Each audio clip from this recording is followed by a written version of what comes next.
दिल्ली धमाके ने पूरे देश को दहला दिया है और जैसे जैसे इस धमाके की जांच आगे बढ़ रही है, वैसे वैसे इस मामले में चौंकाने वाले खुलासे भी हो रहे हैं। धमाके में शामिल लोगों के बारे में भी जानकारियां जुटाई जा रही हैं। दिल्ली धमाके में पाकिस्तान और जैश-ए-मोहम्मद का नाम भी आ रहा है, लेकिन इसे लेकर ना तो पुलिस और ना ही जांच एजेंसियां खुलकर कुछ बोल रही हैं। यानी कि सीधे सीधे आरोपियों का अभी तक इससे कनेक्शन नहीं निकलता दिख रहा है। जबकि दिल्ली में हुए धमाके के तार तुर्की से जुड़ते नजर आ रहे हैं। बाकायदा इसके सबूत भी मिले हैं। खबर है कि डॉक्टर मोहम्मद उमर और डॉक्टर मुजम्मिल शकील के पासपोर्ट में तुर्की यात्रा का पता चला है। हालांकि पुलिस या जांच एजेंसियों की तरफ से इसे लेकर आधिकारिक तौर पर कुछ नहीं कहा गया। जिस i20 कार में सोमवार शाम धमाका हुआ, उसे तब उमर ही चला रहा था। उमर के तार हरियाणा के फरीदाबाद से पकड़े गए टेरर मॉड्यूल से जुड़े आ रहे हैं। इंडिया टुडे की रिपोर्ट के मुताबिक सूत्र बताते हैं कि जांचकर्ता दिल्ली धमाके के संभावित तुर्की कनेक्शन की जांच कर रहे हैं।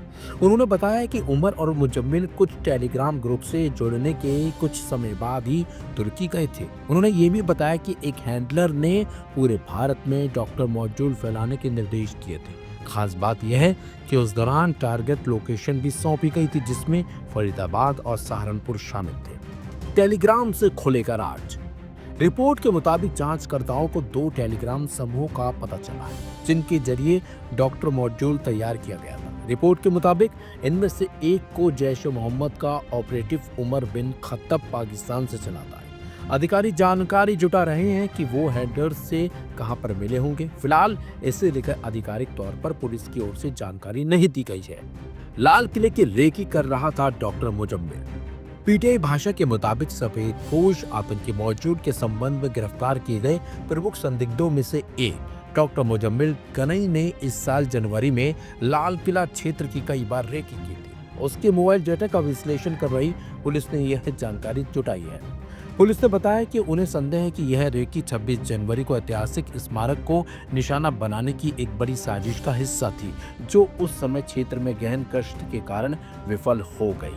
एजेंसी के मुताबिक पुलिस के एक वरिष्ठ अधिकारी ने नाम उजागर न करने की शर्त पर बताया है कि डॉक्टर मुजम्मिल के फोन से मिले डंप डेटा के विश्लेषण से पता चला है कि जनवरी के पहले सप्ताह में लाल किला क्षेत्र में और उसके आसपास उसकी बार बार उपस्थिति थी।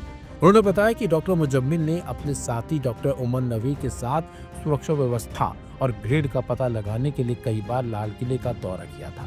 ट्रैवल लोकेशन डेटा और आसपास के इलाकों से इकट्ठा किए गए सीसीटीवी फुटेज के जरिए उनकी गतिविधियों की पुष्टि की गई है। वहीं जांचकर्ताओं ने बताया है कि वो अब मुजम्मिल के संचार और डिजिटल फुटप्रिंट का विश्लेषण कर रहे हैं, ताकि मॉड्यूल की गतिविधियों के लिए धन और विस्फोटों की प्राप्ति के स्रोत का पता लगाया जा सके। वो ये भी पता लगा रहे हैं कि क्या अन्य संदिग्धों ने भी इसी तरह की रेकी की थी या फिर गिरफ्तार संदिग्धों को रसद सहायता प्रदान की थी। फिलहाल इस मामले में अब इंटरनेशनल कनेक्शन भी सामने आया है और सीधे सीधे तार तुर्की से भी जुड़ते नजर आ रहे हैं। ये अब जांच चल रही है कि क्या तुर्की से ही इस सब को चलाया जा रहा था और क्या तुर्की में ही ये सब कुछ प्लानिंग की गई थी। ये भी एक जांच का विषय है।